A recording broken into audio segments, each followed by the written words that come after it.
Bismillahirrahmanirrahim. Assalamualaikum warahmatullahi wabarakatuh. Halo, barengan sama Nobo di sini. Yuk, hari ini gue pengen ngomongin tentang satu buah lensa breakthrough banget dari Canon, yaitu Canon 24 105 mm f2.8 L IS USM Z. Wih, namanya panjang. Yuk, kita obrolin. Kenapa gue bilang lensa ini breakthrough? Karena emang belum pernah ada nih sebelumnya di dunia lensa 24 105 mm f2.8. Baru adanya ya dikeluarin sama Canon di tahun lalu, dan alhamdulillahnya beberapa hari menjelang 2023 habis gue sempat megang gitu ya. Termasuk orang-orang pertama lah di Indonesia yang megang lensa ini. So thank you Canon for the opportunity, dan semoga buat teman-teman yang mungkin lagi nyari informasi tentang lensa ini, pengen beli dan segala macamnya, semoga video ini bisa menjadi insight lah buat lo gitu ya. Tahu sedikit banyak tentang lensa yang satu ini. Yuk, kita omongin mungkin yang pertama dari fisiknya. Fisiknya emang lensa ini menarik banget sih. Ngingetin sama 70-200 f2.8 versi EF ya. Tingginya kurang lebih mirip-mirip, tapi emang sedikit lebih slim dengan bentukan fisik yang di bagian atas seperti lensa RF pada umumnya. Dia punya yang namanya control ring. Di bawahnya ada focus ring, terus ada customizable button, ada zoom ring, terus juga ada iris ring, ada tripod color, dan di bagian bawahnya lagi itu ada switch, mulai dari switch untuk focus distance, terus switch AF/MF, switch stabilisasi nyala atau mati, dan juga jenis stabilisasi 1, 2, atau 3. Nah, di bagian bawah sebelah kanan lensa ini lo bisa ketemu sama yang namanya contact point. Contact point ini nantinya bisa dipakai untuk lo yang pengen menggunakan adapter power zoom dari Canon. Di saat gue bikin video ini, adapter power zoomnya belum nongol tuh. Kalau nggak salah baru ada nanti sekitar bulan Maret. Dari sisi spesifikasi, lensa ini emang nggak main-main gitu ya. 24 105 untuk focal length-nya dengan bukaan f2.8 paling lebar dan 22 untuk paling kecilnya. Minimum focus distance-nya 0,45 meter di semua focal length. Untuk konstruksi lensnya sendiri, ini memiliki 23 elemen terbagi dalam 18 grup. Filter diameternya 82 mm, aperture blade-nya 11 bilah aperture, image stabilization-nya up to 5,5 stop untuk lensanya aja, berpadu dengan body yang mungkin punya IBIS, itu katanya diklaim bisa up to 8 stop. Untuk fokus motornya sendiri, ini menggunakan Canon Nano USM Focus Motors dan ada 2 buah di sana. Untuk dust dan juga water resistance-nya sudah hadir di lensa yang satu ini. Plus untuk bobotnya sendiri, lensa ini memiliki berat 1,3 kg.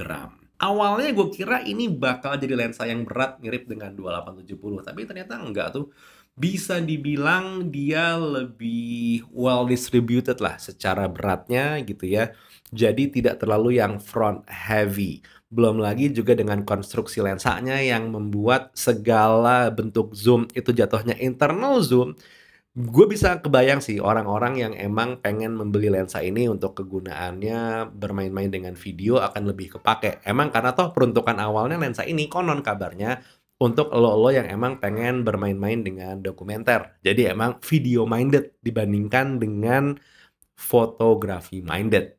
Experience gue sendiri pas pairing lensa ini dengan Canon EOS R8, ya tentu jatuhnya agak front heavy. Tapi begitu gue taruh di monopod dan untuk titik point of contact-nya di tripod color, jadinya ya make sense, tentu aman-aman aja. Sementara di saat gue coba pakai lensa ini dengan Canon EOS R6 Mark II, ternyata surprisingly it's quite well distributed, baik antara si kameranya juga lensanya, jadi nggak yang gimana-gimana. Ya berat kalau lo nahan kayak misalkan 2 menit, 3 menit handheld begini ya berat gitu, cuman bisa dibilang nggak yang terlalu front heavy. Anyway, ngomongin sedikit soal handheld, gue punya hasil video handheld gue pas pertama kali megang lensa ini di area stasiun Jurangmangu. Short clip itu seperti ini.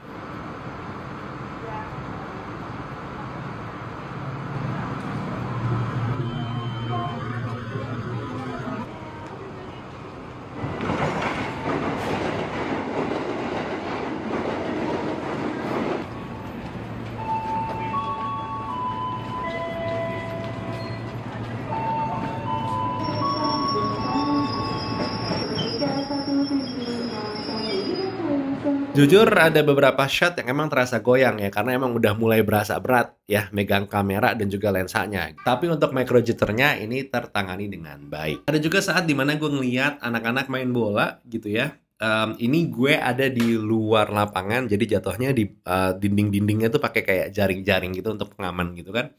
Nah, ini autofocusnya untuk lensa RF 2405 itu bisa dibilang berjalan dengan cukup handal ya. Dari 30 shot yang gue dapat, ada 2 atau 3 shot yang kabur. Ini pun gue ngerasa terkait dengan jaring-jaring yang emang jadi penghalang tadi. Kalau misalnya tidak ada jaring-jaring itu, feeling gue harusnya secara shot jatuhnya bisa lebih aman lagi. But then again, gue sih ngerasa sebenarnya secara shot aman-aman aja, baik di mode foto ataupun juga di mode video. And lastly, gue sempat datang ke toko teman gue, ini ada di STC Senayan gitu ya. Coba ngambil shot indoor aja dan juga ternyata hasilnya ya karena bukaannya lebar 2.8 tentu bisa dibilang cukup terang dan cukup aman gitu. But however, buat lo yang pengen menggunakan lensa ini untuk foto-foto, sebenarnya feeling gue masih banyak lensa-lensa RF lain yang mungkin lebih menarik gitu ya, seperti 2470 dan juga 2870. But if you have a bit of curiosity gimana lensa-lensa ini dipakai foto, ya hasil-hasil yang bisa gue kasih lihat itu seperti ini. Again, bukan yang paling top karena gue bukan fotografer bagus juga, not even a good videographer. Tapi ya hasilnya bisa lah untuk gue kasih lihat dan jadi sampel untuk di video ini gitu ya. Beberapa series foto atau mungkin burst yang gue ambil juga berjalan dengan aman. Adapun limitasi yang gue alami di saat gue ngambil beberapa foto-foto burst ini jatuhnya di memory card gue yang ternyata yang gue bawa itu masih UHS 1 dan belum UHS 2. Nah, dari sisi performa optik nih, untuk focus breathing emang lensa ini masih hadir ya, terutama di focal length 24 mm.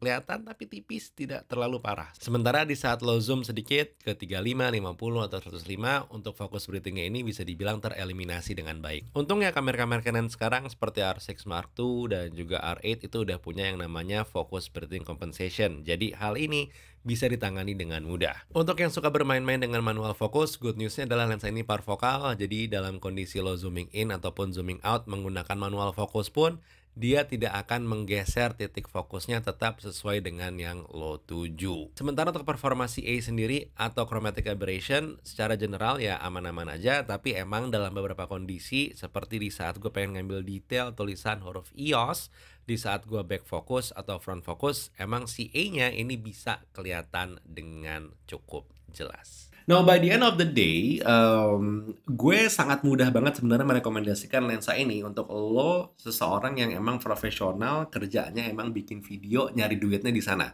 No, I'm not talking about you YouTubers, I'm talking about you yang emang bener-bener kerjaannya mungkin bikin iklan, atau bikin dokumenter, atau emang any kind of documentation yang bisa dibilang kelasnya itu cukup high end lah. Karena harga lensanya ini nggak main-main ya. Harga lensanya 52,5 juta di saat gue bikin video ini. Karena baru keluar, jadi belum ada cutting price-nya, belum ada discount-nya. Benar-benar full price 52,5. Sementara kalau lo mungkin kelasannya ada di content creation, masih banyak lensa-lensa lain yang sebenarnya bisa membantu lo dengan harga yang lebih murah. But however, kalau emang lo cukup yakin lo bisa mengembalikan investment lo dengan lensa 24-105 ini, dalam beberapa project aja, sebenarnya lensa ini worth it sih. Kalau dari sisi fotografi, walaupun menarik 24-105 f2.8, tapi gue masih bisa melihat 2470 dan juga 2870 menjadi opsi yang mungkin lebih pas buat lo yang pengen bermain-main dengan foto. Kalau video, this one is actually really good. Tapi ya itu sih, itu pendapat gue setelah gue bermain-main selama kurang lebih cuma 7 hari ya. Mungkin harus bermain-main lebih lama lagi untuk bisa cerita lebih banyak. But that was the video for now. Mungkin ada satu atau dua hal yang pengen ditanyain, pengen diceritain, atau mungkin lo udah nyoba juga lensa yang satu ini, silakan tulis di kolom komentar dan juga cek link pembelian yang ada di kolom deskripsi.